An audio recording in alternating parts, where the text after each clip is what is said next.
तार के प्रति एकांक या इकाई भी बोल सकते हैं, प्रति एकांक या इकाई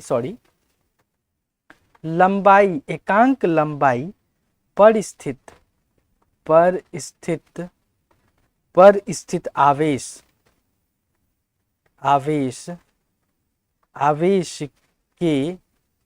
आवेश के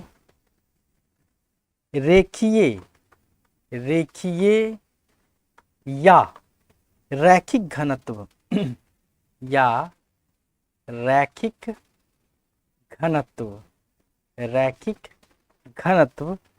कहा जाता है।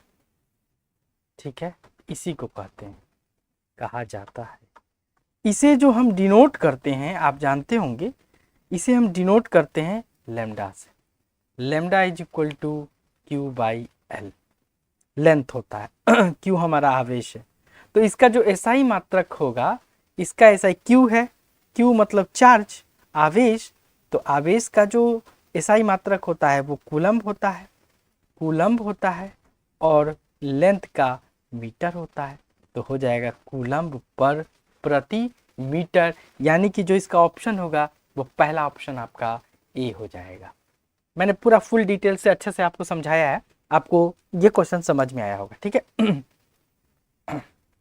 इसी तरह से एक्चुअली में हमें पढ़ना है ताकि हमारा कोई भी क्वेश्चन एग्जाम में न छूटे। ठीक है, आइए हम लोग नेक्स्ट क्वेश्चन की ओर चलते हैं। नेक्स्ट क्वेश्चन है हमारा कि वैद्युत क्षेत्र की तीव्रता का घनत्व मात्रक होता है।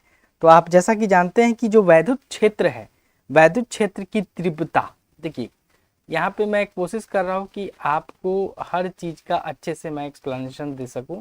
तो वैद्युत क्षेत्र की तीव्रता, वैद्युत क्षेत्र की तीव्रता का मात्रक क्या हो जाएगा, E vector is equal to F vector by Q, ये चीज हो जाएगा। ठीक है, अब देख लीजिए जो एफ है उसका हम क्या लिखेंगे, इसका हम क्या लिखेंगे, एम एल टी माइनस 2 होता है फोर्स का, और चार्ज का क्या हो जाएगा, ए का 1 और टी का 1। तो इस तरह से अगर हम निकालेंगे इसको तो हमारा ऑप्शन क्या आएगा, हमारा ऑप्शन बी आ जाएगा। आप कैलकुलेट करके निकाल सकते हैं, क्योंकि ये देख लीजिए, इसको मैं कैलकुलेट कर ही देता हूँ। एम हो जाएगा, एल हो जाएगा, टी -2 है, ये वाला टी ऊपर जाएगा तो टी का पावर -3 और ए का पावर -1, तो यही तो आ रहा है आपका ऑप्शन में। ठीक है, अब आ जाइए नेक्स्ट क्वेश्चन की ओर। धातु को आवेशित गोले के पृष्ठ से गोले के केंद्र की ओर जाने पर विद्युत क्षेत्र पूछ रहा है, तो इसका जो ऑप्शन है, इसका ऑप्शन सर्वत्र शून्य रहता है। आप जानते हैं कि कोई गोला है, अगर हम कोई गोला ले लें और इस गोले पर कोई चार्ज है, इस गोले के सतह पर ऊपर में कोई चार्ज है, ठीक है, यहाँ पे कोई चार्ज रखा हुआ है, चार्ज क्यू है, मान लेते हैं कि यहाँ पर चार्ज कोई क्यू है, और इसके आर दूरी पर कोई पॉइंट पी रखा हुआ है, आर दूरी पर कोई पॉइंट पी रखा हुआ है। ठीक है, तो यहाँ पर अगर हम वैद्युत क्षेत्र निकालेंगे तो क्या हो जाएगा, 1/4 pi epsilon naught Q by R square, यही ना होगा, यही हो जाएगा। ठीक है, तो इसको हम जानते हैं कि गोले के अंदर कोई आवेश नहीं है, गोले के अंदर यहाँ पे कोई आवेश नहीं है, सभी आवेश पृष्ठ पर हैं। तो इसका मतलब क्या हुआ, इसका मतलब Q बराबर 0 हुआ। जब Q बराबर 0 है तो क्या कर रहा है, धातु को आवेशित गोले के पृष्ठ गोले के केंद्र की ओर जाने वाले विद्युत क्षेत्र कह रहा है, यानी कि फ्लक्स क्या हो जाएगा, हमारा फ्लक्स जो हो जाएगा, जो गॉस थ्योरम हम लोग लगा रहे हैं, एप्सिलॉन नॉट Q होता है, तो Q 0 है तो फाई भी तो 0 हो जाएगा ना, हमारा फाई भी 0 हो जाएगा। फाई हम जानते हैं कि फाई क्या होता है, ई ए होता है, तो विद्युत क्षेत्र की तीव्रता भी 0 हो जाएगी, ई इज इक्वल टू भी क्या हो जाएगा, 0 हो जाएगा। तो यहाँ पर हम लिख सकते हैं कि अगर ई इज इक्वल टू क्या हो जाएगा, ई इज इक्वल टू भी 0 हो जाएगा। ठीक है, अब आ जाइए क्वेश्चन नंबर 4 की अगर हम बात करें, तो 4 की अगर हम बात करते हैं, यहाँ पर 4 देख लो क्या कर रहा है, विद्युत फ्लक्स का एसआई मात्रक क्या है, विद्युत फ्लक्स का एसआई मात्रक हमारा वोल्ट पर मीटर है। Option C is the correct one. ठीक है, नेक्स्ट में आ जाते हैं कि यहाँ पर कह रहा है कि 8 कूलम ऋण आवेश में उपस्थित इलेक्ट्रॉनों की संख्या पूछ रहा है। इलेक्ट्रॉनों की संख्या पूछ रहा है तो आप जानते हैं Q इज इक्वल टू यहाँ पर 8 कूलम दिया हुआ है, 8 कूलम दिया हुआ है। और हम जानते हैं कि E इज इक्वल टू क्या होता है 1.6 इंटू 10⁻⁻19 कूलम होता है। तो इलेक्ट्रॉनों की संख्या निकालना है तो Q इज इक्वल टू क्या हो जाएगा Ne हो जाएगा। और चूंकि हमको N निकालना है, ध्यान दीजिएगा N निकालना है तो N बराबर Q/E हो जाएगा। तो यहाँ पे कितना हो जाएगा 8 कूलम और यहाँ नीचे में 1.6 इंटू 10⁻⁻19 कूलम। बस वैल्यू पुट कर दीजिए, बाकी आ जाएगा। इसको अगर हम हटा दे तो 10 हो जाएगा, 8 दूनी 16 और 2 पंचे 10, यानी कि 5 इंटू 10⁻19 हो जाएगा। ऑप्शन जो है हमारा ए हमारा करेक्ट हो जाएगा। ठीक है, ए मेरा ऑप्शन करेक्ट हो जाएगा। आइए हम लोग अपने अगले क्वेश्चन की ओर। बहुत अच्छे से समझ में आ रहा है आप लोगों को, कोई परेशानी नहीं हो रही होगी क्योंकि मैं बहुत अच्छे से यहाँ पे एक एक चीज को एक्सप्लेन करता जा रहा हूँ। ठीक है, अब आ जाइए हम लोग आगे चलते हैं क्वेश्चन नंबर 6 की ओर। एक बंद पृष्ठ के अंदर द्विघूर्ण स्थित है, बंद पृष्ठ से निर्गत कुल विद्युत फ्लक्स पूछ रहा है। तो गॉस के नियम के अनुसार विद्युत फ्लक्स जो होता है phi is equal to Gauss नियम के अनुसार होता है, ये चीज होता है क्यू इन चार्ज। ठीक है, तो इसमें अगर हम यहाँ पे एक मैं गोला बना दूं, एक बंद पृष्ठ है, ये बंद पृष्ठ है, तो इस बंद पृष्ठ में आप देखेंगे, इस बंद पृष्ठ में अगर आप देखेंगे तो जितना जितना पॉजिटिव की इलेक्ट्रॉनों की संख्या है उतना निगेटिव की संख्या होगी। ठीक है, जितना पॉजिटिव की संख्या होगी उतना ही निगेटिव की संख्या होगी। हमें जितना पॉजिटिव आवेश होगा उतना ही निगेटिव आवेश होगा। तो यहाँ पर कुल जो आवेश होगा, यहाँ पर जो कुल आवेश होगा क्यू इन नेट की अगर हम बात करें तो वो 0 हो जाएगा। ठीक है, क्योंकि दोनों आवेश बराबर हैं। तो फाई इज इक्वल, अब मैं यहाँ पे थोड़ा लाइन खींच देता हूँ, फाई इज इक्वल टू क्या हो जाएगा 1/ε0। इस इक्वेशन में हम पुट करते हैं तो इंटू 0, यानी कि जो फाई का जो वैल्यू है वो भी 0 आ गया हमारा।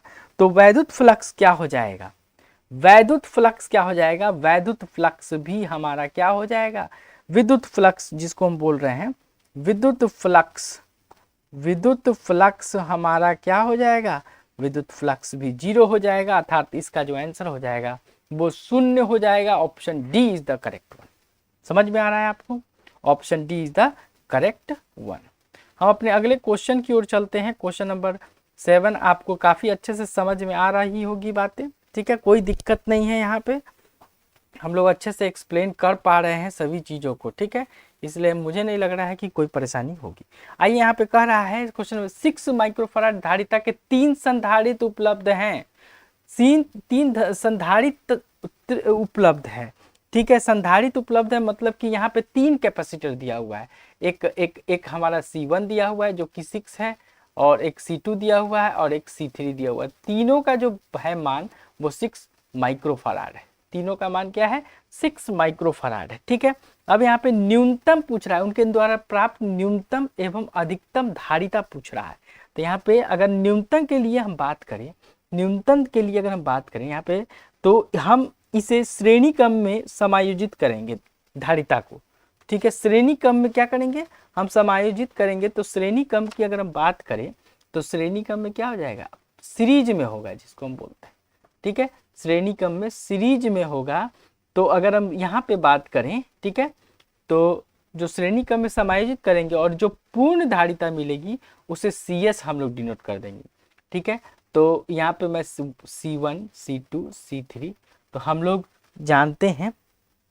ठीक है, तो 1/CS बराबर 1/C1 plus 1/C2 plus 1/C3। तो क्या हो जाएगा यहाँ पे देख लो 1/6 प्लस 1/6 प्लस 1/6, तो यहाँ पे हो जाएगा 3/6। तो ये कट क्या आ जाएगा 1/2। तो इसका अगर हम देखें मान तो CS कितना आ जाएगा 2 माइक्रोफराड आ जाएगा।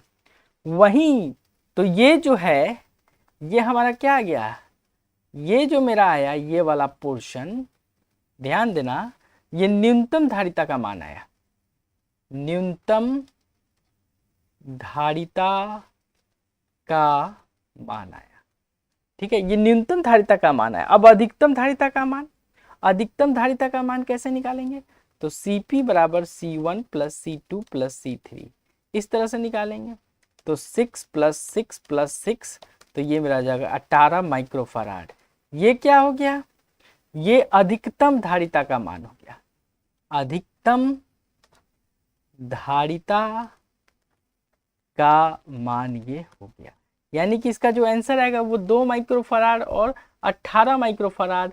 ऑप्शन सी हमारा जो होगा, ऑप्शन सी हमारा करेक्ट ऑप्शन हो जाएगा। कोई दिक्कत वाली बात यहाँ पे मुझे तो नहीं लग रही है कि हम लोगों को कोई परेशानी यहाँ पर है। ठीक है, आइए हम लोग आगे क्वेश्चन नंबर 18 की ओर चलते हैं, सॉरी 8 की ओर चलते हैं, माफ कीजिएगा। यहाँ पे है कि दो प्रोटोनों के बीच विद्युतीय एवं गुरुत्वीय बलों की अनुपात निम्न में से किस क्रम में होगा? तो यहाँ पर क्या पूछा है? यहाँ पे पूछा है Fg बटा Fe। Fg बटा Fe पूछा है। तो Fg जो होता है आप जानते हैं minus G me into me by R square होता है। और वहीं Fe की बात करें तो Fe जो होता है -1/4 epsilon naught E square by R square. तो माइनस माइनस यहाँ कैंसिल हो जाएगा, आर स्क्वायर कैंसिल हो जाएगा। ठीक है, ये सारी कैंसिल हो जाएंगी और उसके बाद जो आएगा वो आ जाएगा GMe का स्क्वायर और 4 एप्सिलॉन नॉट यहाँ पे आ जाएगा और नीचे में हो जाएगा ई स्क्वायर। अब यहाँ पे आपको करना क्या है? यहाँ पे आपको वैल्यू पुट करना है, यानी कि G का मान जो होगा आपका कितना हो जाएगा 6.67 इंटू 10⁻⁻11। ठीक है, मीटर क्यूब प्रति केजी सेकेंड स्क्वायर। और वहीं अगर हम इलेक्ट्रॉन के बारे में पूछे तो 1.6 इंटू 10⁻⁻19 कूलम। Me का जो वैल्यू है मास ऑफ इलेक्ट्रॉन जो हो जाएगा वो 9.11 इंटू 10⁻31 kg हो जाएगा। ठीक है, और 1/4 एप्सिलॉन नॉट का जो वैल्यू होगा 9.10⁹। ये जितना भी वैल्यू मैंने लिखा है इस इक्वेशन में आप पुट करिए, इस इक्वेशन में, और जैसे ही आप इस इक्वेशन में पुट करिएगा आपको 10⁻36 आ जाएगा। ठीक है, तो मैं ये वर्क आपके लिए छोड़ रहा हूं कि आप इसको क्या करेंगे, आप इसको कैलकुलेट करेंगे और आपका ये आंसर आ जाएगा। तो इसका आंसर हो जाएगा सी। ठीक है, इसका आंसर क्या हो जाएगा? इसका आंसर भी सी हो जाएगा। क्वेश्चन नंबर 9 की ओर हम चलते हैं। दो इलेक्ट्रॉन के बीच विद्युतीय एवं गुरुत्वीय बल के अनुपात में उस समय क्या था? उस समय दो प्रोटोनों के बीच था। बस यहाँ पर कुछ नहीं करेंगे, बस यहाँ पर Fe उस समय Fg/Fe किया था हमने। अब इस बार क्या करेंगे? इस बार हम लोग करेंगे Fe/Fg करेंगे। तो इससे आपका मान निकल के आ जाएगा क्या? आपका 10⁻42 आ जाएगा। ये वाला मान आपका आ जाएगा। कोई दिक्कत नहीं है, कोई भी प्रॉब्लम नहीं। क्वेश्चन नंबर 10 जो है इलेक्ट्रॉन और प्रोटॉन के बीच विद्युतीय एवं गुरुत्वीय बलों के अनुपात निम्न से किस क्रम में होता है, इसके बारे में भी पूछ रहा है। तो इसका आंसर क्या हो जाएगा? बी हो जाएगा 10⁻39 हो जाएगा। ठीक है, आइए हम लोग आगे की ओर चलते हैं। ठीक है, आगे की ओर चलते हैं। क्वेश्चन नंबर 11 में चलते हैं। क्वेश्चन नंबर 11 काफी महत्वपूर्ण क्वेश्चन। वायु में स्थित इकाई आवेश से निकलने वाले संपूर्ण विद्युत फ्लक्स का मान क्या होता है? ठीक है, तो यहाँ पर जो माध्यम है, यहाँ पर माध्यम क्या है? यहाँ पर माध्यम वायु है। और जो आवेश है, जो आवेश की हम बात कर रहे हैं, आवेश Q वो इकाई है। ठीक है, जो कि 1 कूलम्ब है। अगर हम गॉसियन पृष्ठ लेते हैं, तो एक बात समझ लीजिए, विद्युत क्षेत्र के लिए जो सूत्र हम लोग जानते हैं वो E = 1/4 एप्सिलॉन नॉट 1/r² होता है। ठीक है, हम जानते हैं गॉस प्रमेय में कुल विद्युत फ्लक्स जो होता है, ठीक है, कुल विद्युत फ्लक्स क्या हो जाता है? phi d phi = कुल आवेश गुना 1/एप्सिलॉन नॉट। ये गॉस प्रमेय से हम जानते हैं। ठीक है, और यहाँ पर कुल आवेश कितना है? 1 है इंटू 1/एप्सिलॉन नॉट। और एप्सिलॉन नॉट यहाँ पे क्या आ रहा है, नीचे में आ रहा है, तो ऊपर में जाएगा, तो एप्सिलॉन नॉट का पावर -1 हो जाएगा। तो जाहिर सी बात है इसका जो इसका जो आंसर होगा 11 का जो आंसर है वो 11 का यहाँ पे ऑप्शन गलत दिया हुआ है, यहाँ पे ई का power E epsilon not be हो जाएगा, एप्सिलॉन नॉट का पावर -1 ये आंसर हो जाएगा आपका, यहाँ पे ऑप्शन गलत दिया हुआ है। ठीक है, आइए हम लोग नेक्स्ट क्वेश्चन की ओर चलते हैं, अपने अगले क्वेश्चन की ओर चलते हैं। क्वेश्चन नंबर 12 में हम लोग चलते हैं। ठीक है, क्वेश्चन नंबर 12 में हम लोग चलते हैं। आइए, क्वेश्चन नंबर 12 भी काफी इंपॉर्टेंट क्वेश्चन है। ठीक है, यहाँ पे कह रहा है विद्युतीय द्विघूर्ण आघूर्ण एवं विद्युत क्षेत्र की तीव्रता के बीच कोण का मान कितना होगा कि द्विध्रुव स्थिर साम्यावस्था स्थिति में रहे। देखिए यहाँ पे क्या है कि साम्यावस्था की जो स्थिति में हम लोगों को, साम्यावस्था की जो स्थिति है उसमें हम लोगों को दो चीजें रिक्वायरमेंट है, एक हमारा टॉर्क हो गया, एक हमारा टॉर्क हो गया। ठीक है, एक हमारा क्या हो गया, टॉर्क हो गया। तो टॉर्क यहाँ पे फोर्स बराबर भी 0 है, यहाँ पे होना चाहिए। ठीक है, तो दो चीजें हैं यहाँ पर, या तो हमारा फोर्स होता है वो हमारा 0 होना चाहिए, और इसके लिए हम दो चीजें इस्तेमाल करेंगे। ठीक है, तो टॉर्क फोर्स होना चाहिए, और पहला जो है U इज इक्वल टू जो है स्थितिज ऊर्जा -PE cos थीटा। ठीक है, और एक होता है torque is equal to PE sin theta. तो ये चीजें जो है जब आप इसको हम लोग सॉल्व करेंगे, ज़्यादा मैं डिटेल में नहीं जाऊंगा इसमें, तो यहाँ पर हमारा वैल्यू 0 आएगा और ऑप्शन डी हमारा करेक्ट हो जाएगा। ठीक है, अब आ जाइए, किसी बिंदु पर विद्युत तीव्रता कितनी होगी। तो यहाँ पर आप जानते हैं कि जो विद्युत क्षेत्र की तीव्रता अगर हम देखें, विद्युत क्षेत्र की तीव्रता, तो क्या लिखेंगे, E vector is equal to F/Q0, यही चीज हो जाएगा। और यहाँ पर आप ऑप्शन देख सकते हैं, जो ऑप्शन होना चाहिए वो ऑप्शन बी हो जाएगा आपका। ठीक है, इसका आपका आंसर बी हो जाएगा। आइए हम लोग नेक्स्ट क्वेश्चन की ओर चलते हैं, क्वेश्चन नंबर 14 की ओर चलते हैं। 14 में चलते हैं हम लोग। तो यहाँ पर कह रहा है आवेश का पृष्ठ घनत्व क्या होता है। जो पृष्ठ घनत्व है आवेश का, तो आवेश का पृष्ठ घनत्व क्या है, तो देखिए मैं इसको देखता हूँ कि आवेश का पृष्ठ घनत्व, यहाँ पर मैं लिखूं आवेश का पृष्ठ घनत्व की अगर हम बात करें, तो यहाँ पर मैं लिखता हूँ कि यदि कोई आवेश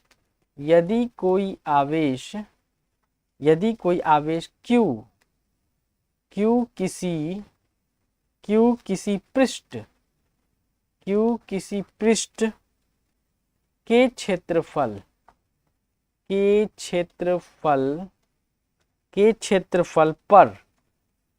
पर समान रूप से क्या हो, वितरित हो, तो जो आवेश का पृष्ठ घनत्व होता है वो सिग्मा Q/A होता है। और जहाँ पे इसको क्या, यही आपका जो है आवेश का पृष्ठ घनत्व है। ठीक है, यही चीज है। तो यहाँ पर क्या हो जाएगा, Q/A, that is A is the correct option. ठीक है, काफी अच्छा लग रहा है, हम लोग धीरे धीरे काफी क्वेश्चन कर रहे हैं और समझ कर रहे हैं, चीजें हमें समझ में आ रही हैं, है ना। तो बहुत अच्छी बात है कि यहाँ पर हम क्वेश्चन को कर पा रहे हैं। ठीक है, आइए हम लोग अपने अगले क्वेश्चन की ओर चलते हैं। क्वेश्चन नंबर 15 की ओर चलते हैं हम लोग। तो यहाँ पे कह रहा है कूलम का नियम का सदिश रूप क्या है, वेक्टर फॉर्म में पूछ रहा है कि सदिश रूप क्या है। तो जो ए ऑप्शन है ये वाला, ये करेक्ट ऑप्शन है कि F vector is equal to 1/4 pi epsilon naught Q1 Q2 by R vector cube और R यूनिट। ये जो है आपका कूलम के नियम का सदिश रूप है। ठीक है, आगे आ जाइए, हम लोग चलते हैं। ठीक है, आगे हम लोग चलते क्वेश्चन नंबर 16 की ओर चलते हैं। तो वायु के लिए परावैद्युत सामर्थ्य क्या है होता है। क्या होता है परावैद्युत सामर्थ्य। तो यहाँ पर देख लीजिए जो परावैद्युत पदार्थ जो होता है वो विद्युत धारा की प्रवाह नहीं करते हैं। अगर हम बात करें तो परावैद्युत पदार्थ जो होता है, परावैद्युत पदार्थ जो होता है वो क्या करते हैं, विद्युत धारा, यहाँ पे आप ध्यान दीजिएगा, विद्युत धारा का प्रवाह नहीं करते किंतु विद्युत प्रभाव उत्पन्न करते हैं। ये क्या करते हैं, ये विद्युत प्रभाव को उत्पन्न करते हैं, पर इसकी अपनी एक लिमिट होती है। ये जो परावैद्युत पदार्थ है उसकी अपनी लिमिट होती है कि एक फिक्स विद्युत क्षेत्र तक को ही सहन कर सक पाते हैं।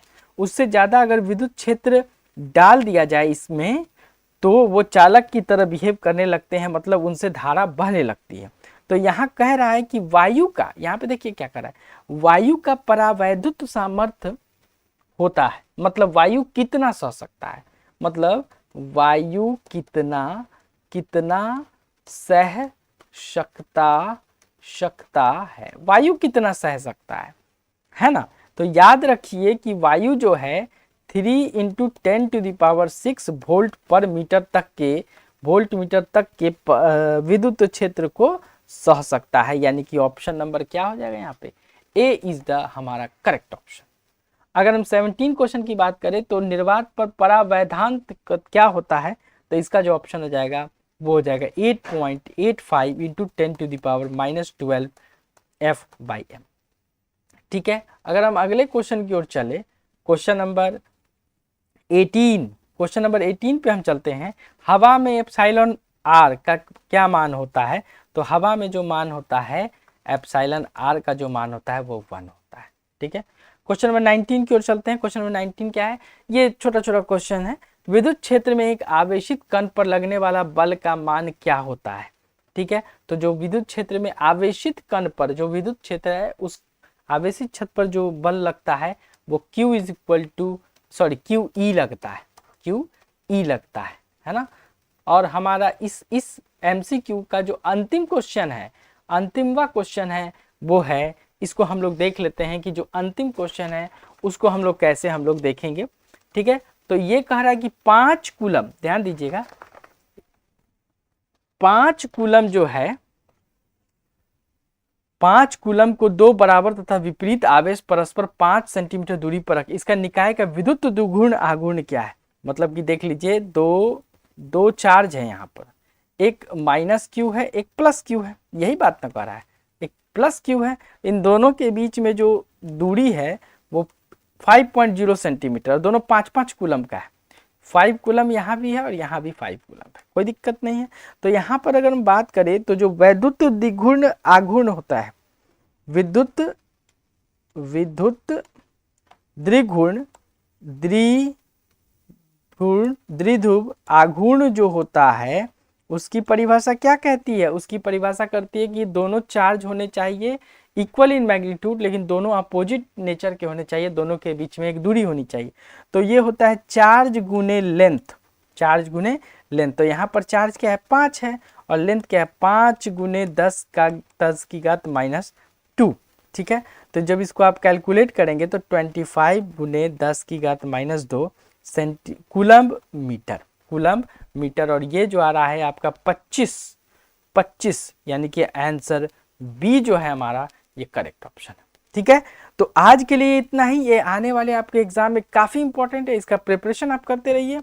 अगले वीडियो में हम इससे भी आगे चैप्टर 1 के लिए भी अभी लाएंगे, उसका चैप्टर 2 एंड सो ऑन, पूरा चैप्टर आपके साथ MCQs को आपके सामने रखेंगे ताकि आपको एग्जाम में आने वाला जो एग्ज़ाम है 35 मार्क्स का जो ऑब्जेक्टिव है वो आप कंप्लीट कर सके। ठीक है, तो देखते रहिए और तब तक के लिए थैंकिंग यू। ठीक है।